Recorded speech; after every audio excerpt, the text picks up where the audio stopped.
Hey everybody, Prepper Nurse 1 here. Alright, so did my solar video, the last video that you saw before the live stream was on Wednesday. This video will be the 3 o'clock video for Thursday. I want to talk about the power grid. And I know there's a lot of talk, guys, a lot of talk out there about, EMPs, and everybody's concerned about an EMP and all that type of thing. But our power grid, the system, the countrywide power grid, is in deplorable shape. Absolutely deplorable shape. Very, very vulnerable. I've talked about this many times, but I want to go over a couple of things. There was a couple of different groups that had been plotting to attack the power grid, according to what the government says. I'm just going by what the government says. It was like white supremacist groups that were looking to usher things in, and they figured they could put the grid down and could usher in whatever they want to do, which in reality is a very real possibility. Now, I would never advocate going after the power grid because I know what kind of chaos and upheaval and all those things it would cause. It would be bad. It would be really, really bad. People have no idea. You look at how reliant our system here in the United States is on the power grid. And we have a power grid that is antiquated. The upkeep on that power grid is not where it should be. Now, are there certain spots where they're hardening the grid and they're doing infrastructure? Sure, okay. But the entire system of the power grid needs to be revamped, needs to be updated, and that's going to cost a tremendous amount of money. And so they kick the can down the road, but at some point, you're actually, at some point, you're looking at a situation where if that grid goes down for any length of time, the chaos that it would cause would be catastrophic to this country. I've talked about many times that an enemy of the United States doesn't have to attack the United States. They don't, in any way, shape, or form. They just got to take our grid down. And they take our grid down and we will eat each other. I've talked about this as well. We absolutely will eat each other. That's not an exaggeration. That is not, conjecture. It's if people do not have access to the things that they are used to having, and they are not prepared in any way, shape, or form, they've done no preparation work, they have nothing put back, they're not ready. And again, and I've talked about this many times, 95% of the people in this country are not ready for even a 2-week disaster, which boggles my mind because of the simple fact is the number of disasters that we have every year in this country that will continue to happen, that are not going to stop happening, but yet at the same time nobody does anything. Again, same type of mindset. We'll kick the can down the road, I'll worry about that later, I don't care, those type of things. Or the government will take care of me. That's always a big one. I always like that one. The government will take care of me. We need to be focusing on taking care of ourselves. We need to be focusing on dealing with the situations, looking at what's going on and how vulnerable the system truly is. I spoke a little bit about having a backup power system in the last video that I did. Not the live stream, but the last video. It is imperative that all of us have some form of a backup system. You don't have to get a solar system like I have, all right? That's not what I'm saying. But what I'm saying is go out, get a couple of those Harbor Freight solar panels, a couple of 100-watt panels. Spend a few $100s. Get yourself a charge controller. Get yourself an inverter. Get those things. So, and here's the and a few batteries. Right, you can go with marine deep cycle batteries. It's not going to cost you a ton for those. Probably $100 a piece. Okay, you get something like that. It gives you an option to be able to have some kind of power for lights, for charging up batteries, for plugging in your electronics, charging up your laptop, whatever the case may be, your phone, whatever. Okay.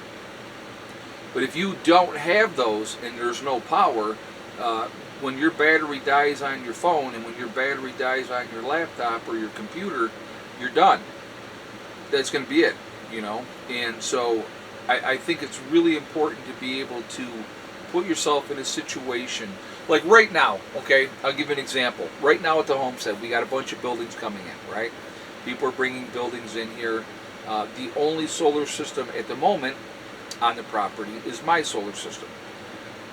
Each individual will be putting up their own solar systems for their own homes that they're going to have here as their bug out location.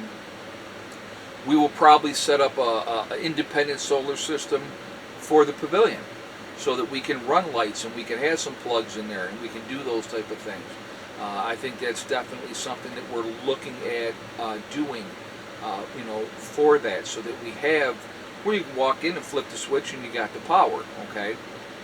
But right now, what we would have to do in a worst case scenario, if people were charging up batteries or whatever, we'd have plugs plugged into the camper all over the place to be able to, charge up, batteries and stuff and all that. Like even right now, if people are here when they come on a weekend, and if they're working on, like Mark's working on a project down on his building, right?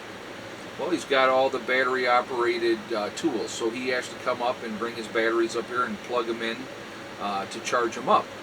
That's where we're at right now. But as we obviously move forward and each place gets their own little independent systems, it's going to just make things better.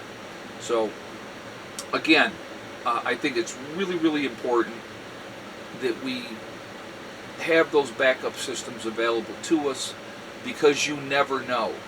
And our system here, I'm telling you guys, our power grid is very, very fragile. It can't handle what the draw on it is right now. And as we keep adding more and more people all the time, it's going to do nothing but get worse. So that's what people need to realize. That's what people need to think about and kind of go from there. A lot of things going on with that. A lot of things can go sideways. And if they do go sideways, you're going to see this country go right down a toilet in a hurry, because people are going to be in desperate shape. They're going to be scared. They're going to be frightened. They're not going to have food. They're not going to have clean water. They're not going to have any power. They're not going to have access to their money in the bank.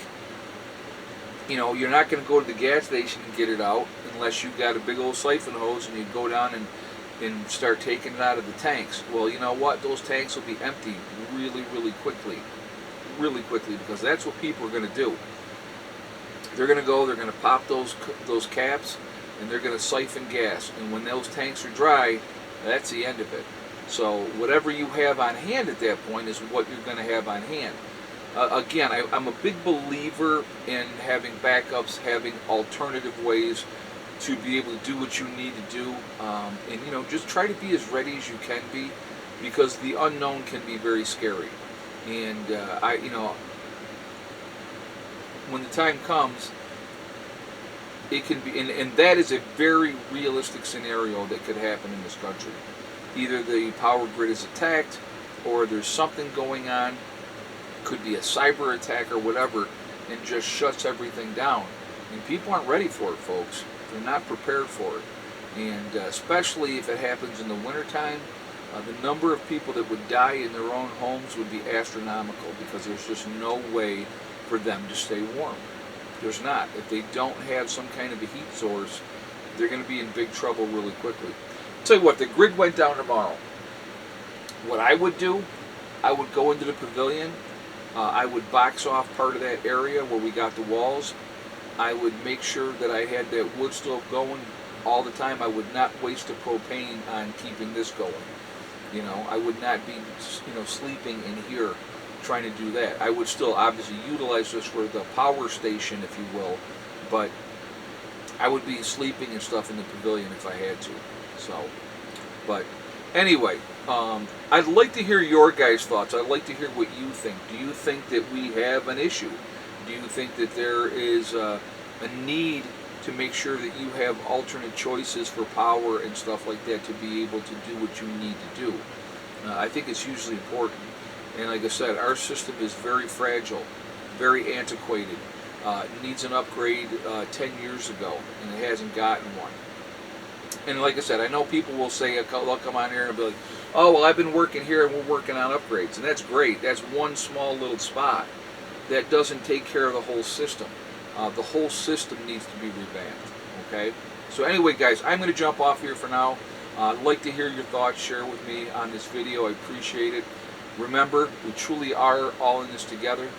We are one race called the human race. As soon as we can figure that one out, we're going to be in much, much better shape. Also remember to hug and kiss the ones that you love. Tell them every single day. Tomorrow is not guaranteed. We never know what's going to happen in life. So it's really important that we tell the people that we care about every single day how we feel. Last but not least, STD. Step, thing, and day. One step at a time, one thing at a time, and one day at a time. Whatever you're trying to do, whatever you're trying to accomplish, you can do it. The only one that's going to stop you from achieving your goals is you. That's it. Nobody else. Stay positive, stay away from the negativity, and you're going to be just fine. Have a great day. I will talk to you all later. Prepper Nurse 1, out for now.